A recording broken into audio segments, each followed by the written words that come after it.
with the conversation of men.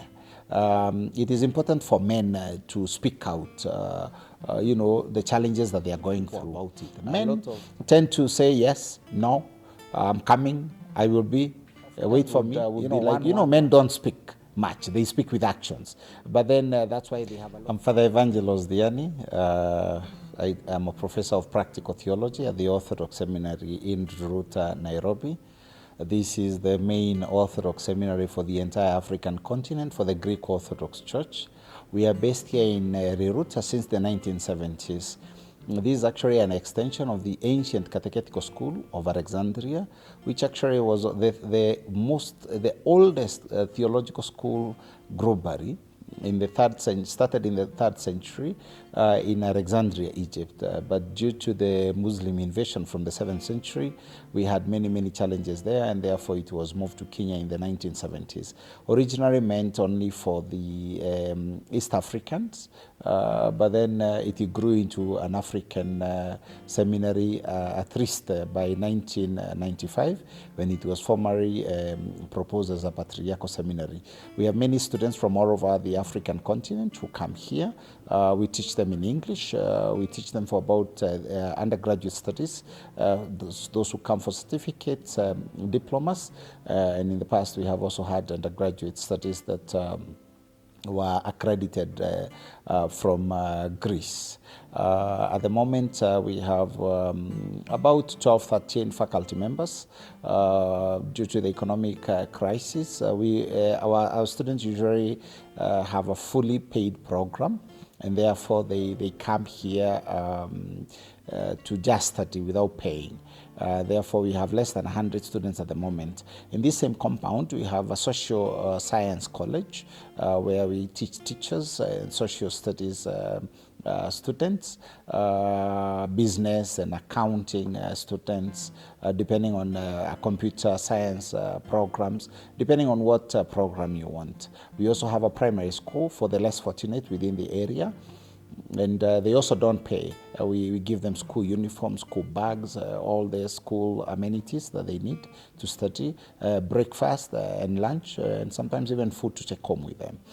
So it's a fully paid program from preschool to grade 8. At the moment, now we have the primary section and the junior secondary section. We also have a technical school. It was a department originally of the seminary. The seminarians who were studying were also studying some function that they would do at home to get money out of. But later on, it was open to the public, and since then we have thousands of students from all over the country who come to study at the PC Kenyanjui, because this land was given from the paramount chief Kenyanjui family to the Orthodox Church in the 70s. Given to Kenyatta and the first president of the country of Cyprus, who is also Archbishop Makarios, actually whose this seminary is named after. The Orthodox Church here in Kenya started in the 1920s, 1929 to be precise, when the British colonial masters who had started churches, many Presbyterian and Anglicans, had quarrels with the locals, and then the locals started their own churches, which would later become the Orthodox Church today. We have about 500 priests, about 4 dioceses, 4 bishops now. 2 of them are Kenyans, one is a South African, one is a Cypriot, who are the heads of these dioceses. On matters to do with the conversation of men, it is important for men to speak out, the challenges that they are going through. A lot of time, women are able to speak to other women. We say that women speak like 50,000 words a day, and therefore for them, their heart is left to let loose. So if a woman is hurting in the morning, by evening, that heart is almost gone because they've spoken to so many people about it. Men tend to say yes, no, I'm coming, I will be, wait for me, one word phrases. And therefore, it's not very helpful, because they don't come out clean on where they're hurting, on their emotions. Unfortunately, because we're Africans, we tend to say that although it's global, but most Africans would be like, men don't speak much. They speak with actions. But then that's why they have a lot of mental challenges. A lot of men have their blood sugars and blood pressures up because of this challenge, heart issues, because they keep too much into their hearts. But it is important for men to speak out. If you can't speak to a priest, if you can't speak to a therapist, at least look for a friend to speak to. Those who are married maybe have an advantage because they can speak to their wives and to their children. But it is important to find somebody who you can confide in. Sometimes we have men who now, the picky men, seems to do a better job in listening than most of us, because men speak to picky riders more than they speak to their priest, to their therapist, and to anybody. But it's important for Africans to know that it is important to speak out. We have many challenges that are confronting people. People have no jobs. People's businesses have gone down. A lot of farms are dry. A lot of people are hurting because they have no school fees for their children. They have no food to eat. They have no clothing. But some people think because it is normal and because it is happening to others, that then you can't speak about it. It is important and imperative, for that matter, for people to speak out, because when you speak, then the weight is half gone, if not 3/4 of it. And story by story, by the time you find the solution to whatever problem they are going through, then you will get through, and you have a longer life. People who wait to be confronted by the things that are bombarding their lives end up losing their lives when they are young. That's why we are burying a lot of men, and we have a lot of widows and single women, because many men have run away from their homes because they thought life was very difficult in their homes. But the reality is it wasn't difficult. It's because their wives spoke to somebody else and the men didn't. We hope that we can change this culture. People. Most men don't visit therapists. Most men don't actually even go to church. And those who do, they avoid their spiritual fathers and spiritual masters who are there to listen to them, to counsel them, and to guide them. Because they don't do that, what they tend to do is they speak to people that they do not know, strangers. That's why you find a lot of men in bars that are crowded, that are very, very noisy. The whole idea is these men are speaking loudly to people most likely that they don't know, or to their friends in the midst of others, when they feel that nobody else is listening to them. Nobody else is actually hearing what they are saying. And they think that that's therapy. That's why you find a lot of men in crowded bars with a lot of noise, with a lot of music, loud music, and that's where they bring out their issues. But is that helpful? Absolutely not. Because although you speak to this barman, although you speak to strangers, the reality is nobody is aiding you on how to go about your life. It's the same thing when men speak to boda riders, which is now very common. Boda riders actually seem to be taking our jobs as priests. They are listening more to the confessions of men, when they speak to them, as they carry them from home or from their different destinations. But the reality is, again, you speak to somebody who is not a professional. You speak to somebody who is not actually helping you out.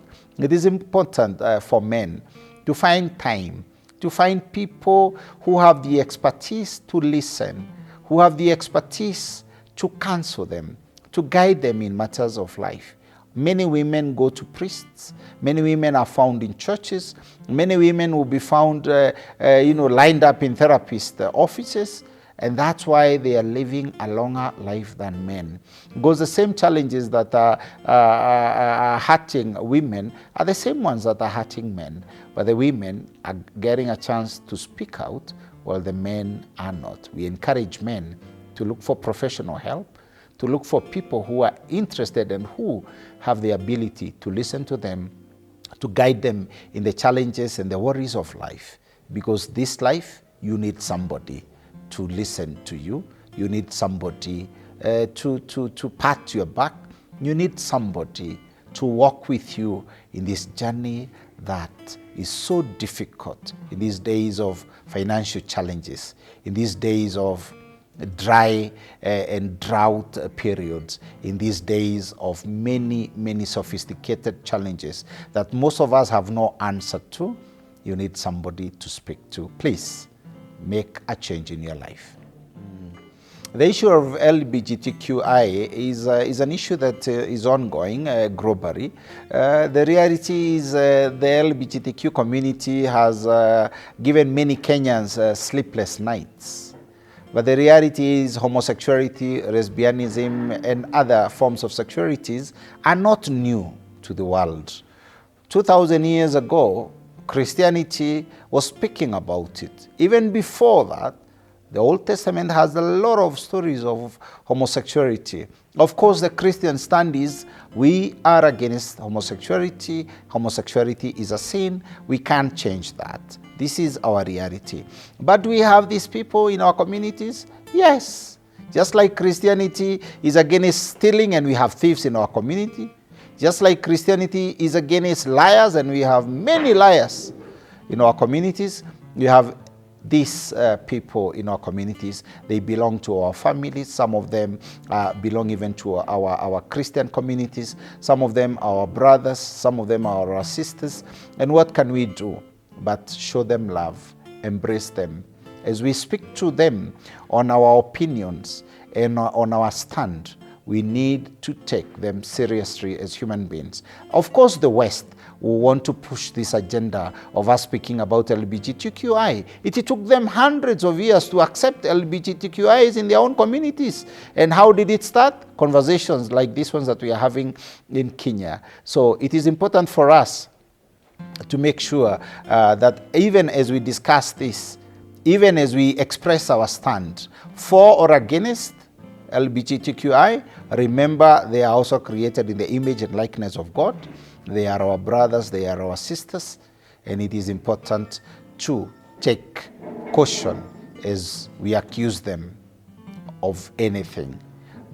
All of us are sinners. That's what we believe as Christians. No one is clean. All of us have fallen short of the glory of God. Pointing fingers to one community doesn't actually credit or discredit your own sin. In the last few years, actually, I have been the chair for faith and gender-based injustices here in Kenya, for all the faiths in Kenya. And I can tell you for a fact that we have many, many people who are suffering because of gender-based violence, and especially sexual gender-based violence. Many homes, when a man and woman come into terms with their challenges and their troubles, some of them think that the best way to resolve their conflicts is to fight. Some of them think to resolve their challenges is to hit one or the other. It is important to know that although God created us as males and females, we were created equal. In the book of Genesis, chapter 1, verse 26 to 28, God created male and female equally. He gave them the same power of dominating the world, not dominating each other, dominating the world. Our responsibility is to dominate the rest of creation, not males to have power over females or females to have power over males. The power that we fight for is God-given unto us, and we should not misuse it. The fact that we fell into sin as human beings is the reason we have this disconnect of how we should live in harmonious relationship as male and female. But it is important as Christians to remember that our role is to live as the image and likeness of God. Fighting when there is challenges at home does not resolve anything. Hitting the other person, saying this or the other against them, is actually tarnishing yourself, because we are one and the same. There is neither male or female in Christ, and therefore we must take care of each other and stop the gender-based violence, and especially the sexual gender-based violence. Kenyans, watch the Mantle 254. God bless. Or 254. Ah, very good.